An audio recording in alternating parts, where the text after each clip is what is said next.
Rightio, well, Hippy Trev back here again. So, yeah, I read all the comments, and my mate Stu said, you know, maybe you should think about a new thermostat. Well, here's the thing. When all this started about 3 weeks ago, that was the first thing I did. I went out, bought a brand new thermostat, chucked it in there, and it all got worse from there pretty much. I did the run out of chillers when the gauge played up, and I sort of didn't think nothing of it. And then I think it was about 4 or 5 days later, I did a run over to Scaryborough, and on the way over, that's when it really started acting up. And I got to my friend's place, dropped the bottom radiator hose, chucked it all back together, and I even filmed coming home. Neither gauge moved. It was perfect. And then not long after that, it really started doing its business. So if you go back to that video, Holden HK thermostat change, that's when I put the brand new thermostat in. And it all just got worse from there. So that's why I ended up going back to my original old thermostat, which is this one here. And then went through all the procedures, and 3-4 weeks later, tearing the valley out, and then tearing the heads off, and flushing it, and so forth. So this was the original thermostat I had, which actually came out of my 186. Now, it's got a couple of rivets there. So when I was having massive overheating problems with the 186, I actually drilled a couple of bypass holes in this thermostat.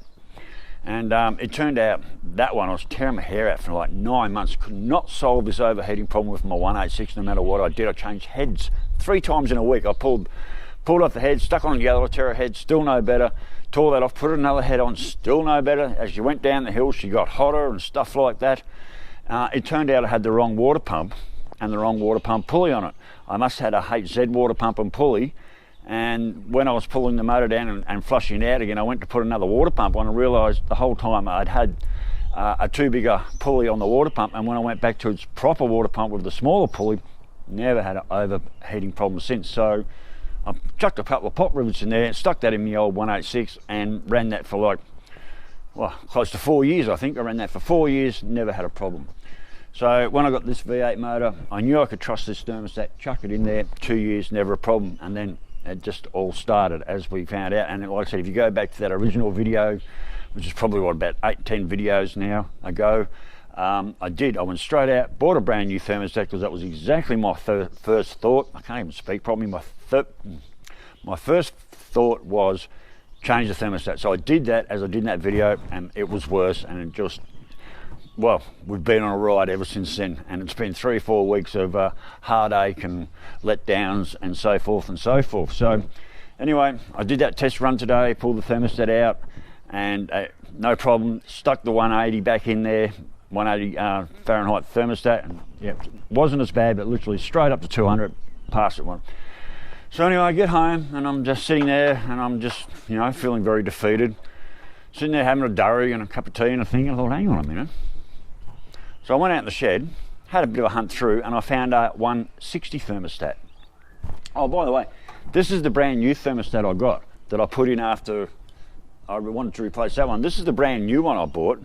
This is a 180, chucked that in there and things got worse. So that is a brand new thermostat, and I've checked it in a pot of boiling water, and it opens perfectly, but I put this in, and like I said, dramas ever since. Went back to the old thermostat, no relief. So anyway, I gave the motor a good flush out today, done all the dishwashing liquid and blah, blah, blah. So I chucked the 180 Fahrenheit thermostat in. Went for a big, long drive, clocked up over 20 miles on this drive, and this gauge sat, well, this is the hotter reading gauge, we know that. This is in the right bank. I don't mean to confuse people. It sat about where it is right now. This is the left bank, right gauge, but left bank, and this is the one that was going all the way around to 220 and all the way to 240. I put the 160 in, and she opened at 160. One stage she went up to 180, then dropped back down to 160, and sort of hovered between 160 and 170. I stuck the boot in a few times, and it did creep up towards the 180, but never went past 180, and basically hovered between about 160 and 170. It just sort of stayed in that groove. That gauge just didn't move. It just stayed where it was, just staying pretty much where it is right now, actually. But this gauge didn't go over 180, and that was on a good long 20-mile run. I stuck the boot in many times, clicked it back to second, floored the shit out of it, clicked it back to first, floored the shit out of it into second, floored it again. Did not go over 180. Now 160 is not what I would call most ideal operating temp, but you know what, I'm going to leave it there for the next couple of weeks and just run it and run it. I'm not going to put the 180 back in at the moment. I just want to run this gauge for a while and see if it does flicker and start doing all sorts of weird things that it shouldn't be doing. And just, you know, long test runs. I'm not even going to flush the radiator or anything like that. I'm just going to leave the 160 gauge in there, and I'm just going to drive it like I would normally drive it. I might even do a run to Childers and back, and just monitor it, as you know, eyes like a hawk on it, non-stop.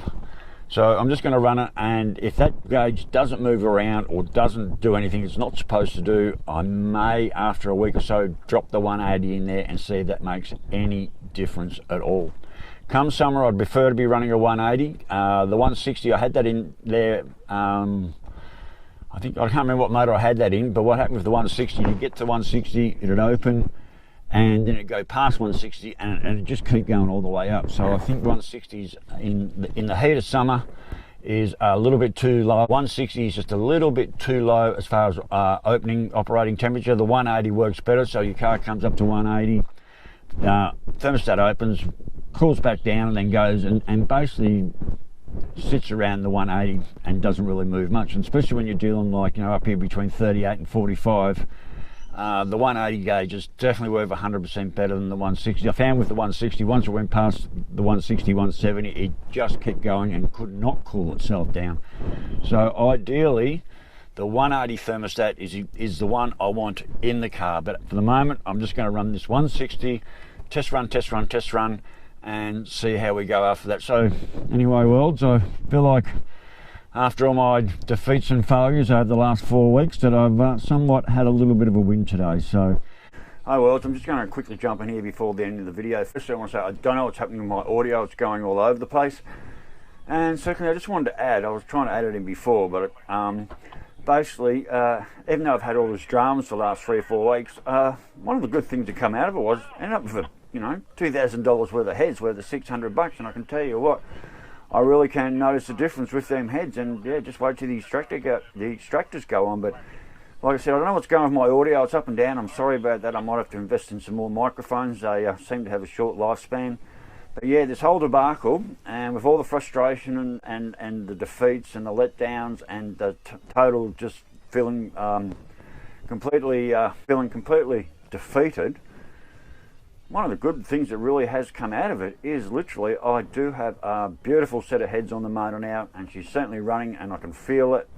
Yeah, she might be a little bit more thirsty, but yeah, definitely I've definitely had a win out of this in one way. So anyway, back to the vid. But the car's running beautiful. She's certainly thirsty. She's certainly drinking a lot more fuel than she used to. But in saying that, I have been chucking the boot in and been absolutely loving the extra power this girl's got, because very noticeable. I just can't wait till the extractors go on. I've got to try and find someone to either fit them or to run up to Bundy or somewhere and have, you know, pay out some big dollars and have someone fit them for me. But at this stage, the 160 gauge is working.